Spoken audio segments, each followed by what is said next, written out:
Selection of a descaling process or descaling chemical or a descaling system will depend upon 5 or 6 major factors, and one of which is the parts geometry. Hi, this is Chandrakant Tiwari from Evergreen Solutions, and in the business of offering safe cleaning products and solutions to industries, institutions, and even homes.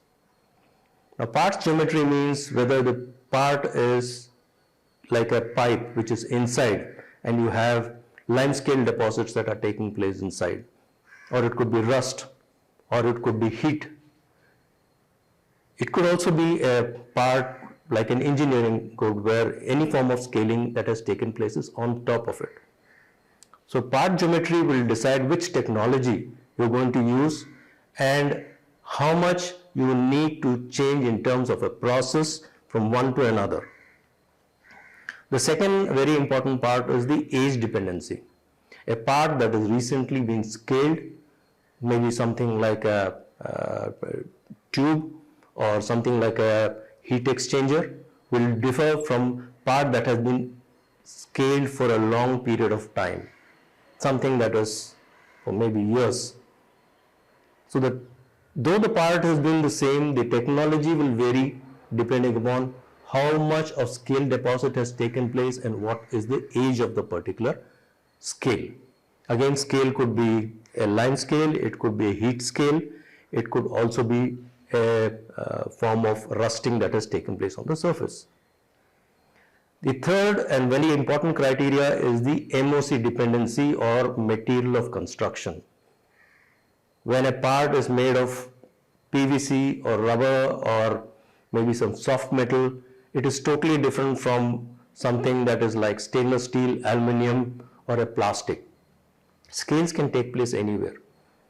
So as the MOC changes, your process will also change, and so will the system that you use for removing scale vary. Another criteria is what is called as a dwell time. Generally, when you descale, you can put a product into a liquid for maybe 6 hours or 5 hours and take it out. Maybe the scale is come out, but sometimes you may not have the luxury of putting it for an extended period of time. For example, if you're going to descale a pipe, you have a limited period of time in which you need to do the scaling. So in such a case, the process will vary. And in industries, what we generally see, most are operation dependent, which means that you could have a CIP process or like a boiler where you're not able to dismantle it and do the cleaning, or you would like the descaling to happen in what is called the assembled condition.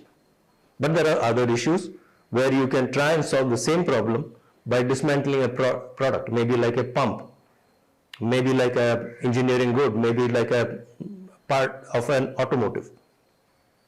Therefore, these 5 or 6 parameters determine the kind of technology you're using and the systems that you will use to get optimal results.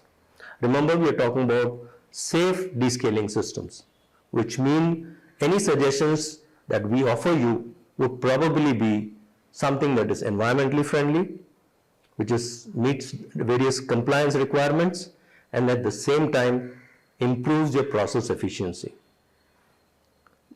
You can click the link below and set up a free 30-minute conversation with me for rupees, which is actually worth rupees 3,500, but it's free for all of you. So you can click the link below and discuss your problems and see what are the optimal solutions that we can suggest. What we also offer is what is called a descaling testing kit. It's an assembly of a certain equipment, some fluids, and certain other things necessary like pH papers, etc., so that you will be able to determine the quickness and best process that can be used for your descaling process. So click the link below and win a possible 11,000 rupees worth of free goodies, and I will see you on the other side. Thank you.